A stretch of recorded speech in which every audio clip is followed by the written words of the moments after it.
प्रांतीय सफलता पार्ट 2 में 1935 अधिनियम का सेकंड पार्ट प्रांतीय स्वायत्तता।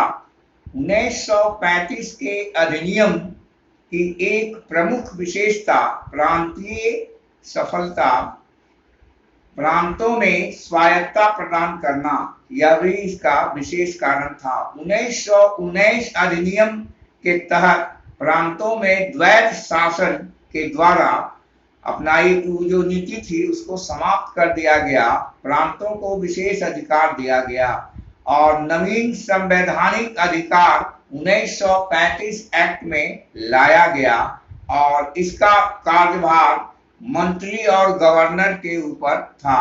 प्रशासन किस तरह चलाना है, इन सारे का हेड गवर्नर होता था और उसके नीचे के अधिकारी स्वायत्तता के लिए क्या क्या स्वतंत्रता, provincial form of government was ruling the area, how to occupy and how to rule. This guidance given by the governors of Britishers in India. British governor के गाइडलाइन पर सारे लोग शासन की बागडोर जिला कस्बा से लेकर राज्य तक किया करते थे। इसके बाद आता है इससे क्या क्या शक्तियां प्रदान की गई। गवर्नर को मंत्रियों को हटाने का अधिकार प्राप्त था। गवर्नर पावरफुल होता था, किसी भी मंत्री के शिकायत पर वह उसको उसके पोस्ट से बर्खास्त कर सकता था।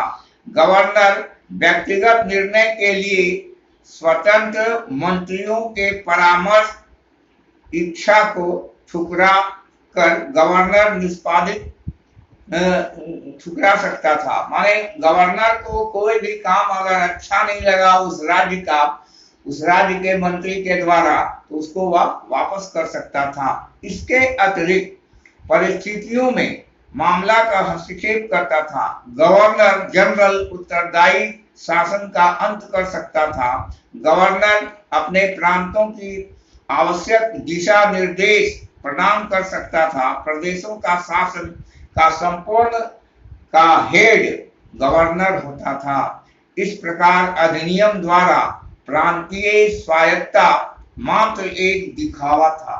प्रांत का अधिकार दे दिया गया, लेकिन प्रांत को यह पावर नहीं था कि अपने से कोई भी निर्णय लेकर प्रांत में प्रांतवासियों को लागू करे।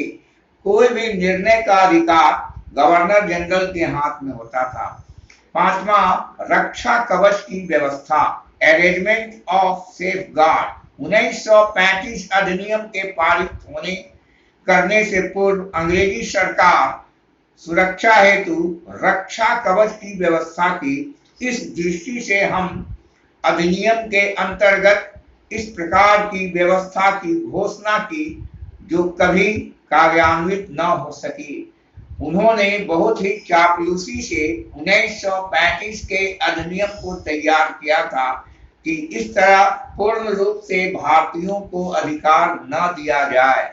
इस बात पर विशेष ध्यान रखा जाए कि ब्रिटिशर्स के पास ही सारा अधिकार केंद्रित रहेगा और स्लाइड फ्यूचर कुछ आंशिक अधिकार भारतीयों को दिया जाए, जिसके कारण भारतीयों जो थे उनके मन में रोष की भावना पनप रही थी।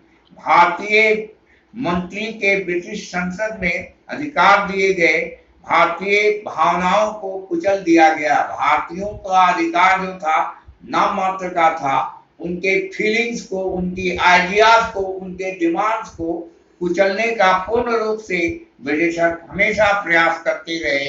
इन सब भावनाओं के कारण इनके मन में जो रोष की ज्वाला जो जन्म से विद्यमान बढ़ते जा रही थी वह अंदर अंदर कुंठित हो रही थी और विकृत हो जा रहा था। लेकिन तब भी 1935 का अधिनियम के तहत यह जो रक्षा कवच की व्यवस्था उन्होंने किया, यह व्यवस्था अधिक दिनों तक नहीं चल पाई। इसके बाद नेक्स्ट पॉइंट है 6, न्यायालय की स्थापना। कोई भी मुकदमा, कोई भी विवाद अगर हो तो उसमें 1935 अधिनियम के द्वारा संघीय न्यायालय की स्थापना का प्रावधान दिया गया। भारत में लड़ाई झगड़ा होगा, इसका फैसला भारत में किया जाए, न कि इंग्लैंड में। इसके लिए उन्होंने कोर्ट की स्थापना की, गवर्नर की स्थापना की। इस न्यायालय का मुख्य न्यायाधीश और 2 अन्य न्यायाधीश की नियुक्ति होगा। एक चीफ जज होगा और 2 उसके सबऑर्डिनेट जज होंगे। और इस तरह न्यायालय में 6 न्यायाधीश नियुक्त किए जा सकते थे। माने टोटल नंबर ऑफ जज की संख्या 6 होगी। और न्यायालय में न्यायाधीश की नियुक्ति इंग्लैंड के सम्राट के द्वारा की जाती थी। इस न्यायालय के निर्णय के विरोध में इंग्लैंड की प्रीवी काउंसिल की अपील की जा सकती थी। और इसके अलावा अगर कोई विवाद जो भारत के द्वारा ब्रिटिशर्स के द्वारा नियुक्त जजेज को फैसला लेने से अगर कोई संतुष्ट नहीं है तो उसके खिलाफ वह मुकदमा इंग्लैंड भेजा जा सकता था। अगला केंद्रीय विधानमंडल, फेडरल लेजिस्लेचर। 1935 अधिनियम के अनुसार संघीय विधानमंडल का स्वरूप सदन वाला उच्च सदन और राज्य परिषद को निचले सदन कहा जाता था। और इस सदन के द्वारा असेंबली फेडरल संघीय व्यवस्था में राज्य सदन और उच्च सदन कहा जाता था। और इसके लिए निमित्त था। संघीय सदस्यों में विधानसभा में इसकी संख्या 375 थी और निचले सदन में इसकी संख्या 125 राजाओं को इसमें सम्मिलित किया गया था और 80 इसके मेंबर्स थे मुस्लिम। संघीय विधानसभा का अधिकार सीमित था और गवर्नर जनरल का विशेषाधिकार प्राप्त था। कोई भी पैसा से संबंधित विधेयक को हम इसके तहत नहीं रख सकते थे। इस प्रकार हिंदू मुसलमान को मिलाकर यह कमेटी बनाई गई। इसके बाद नंबर 8वां पॉइंट है भारतीय काउंसिल की समाप्ति। भारतीय काउंसिल की समाप्ति का विरोध होने लगा। इंडियन काउंसिल जो बना इसका लोग विरोध करने लगे और धीरे धीरे यह समाप्त हो गया। उसके स्थान पर भारत के सचिव को दिया गया और भारत का जो सचिव था वह उस समय का सलाहकार बनाया गया, एडवाइजर बनाया गया ब्रिटिश हुकूमत का। और उस सेवा में रह चुके न्यायालय और न्याय का अधिकार उसे वापस किया गया।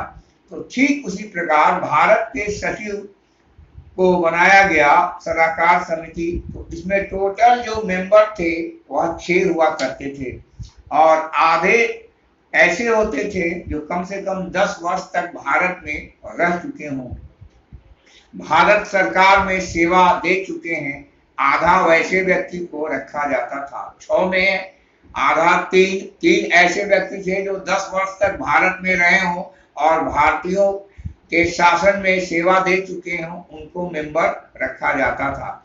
और इस प्रकार भारत का सचिव पर नियंत्रण उन क्षेत्रों तक सीमित रह गया, लेकिन गवर्नर जनरल संपूर्ण भारत पर अपना मंत्रिमंडल का विस्तार करते हुए वह आगे बढ़ाता गया। तो यह हुआ 1935 अधिनियम एक्ट की प्रमुख विशेषताएं। Thank you.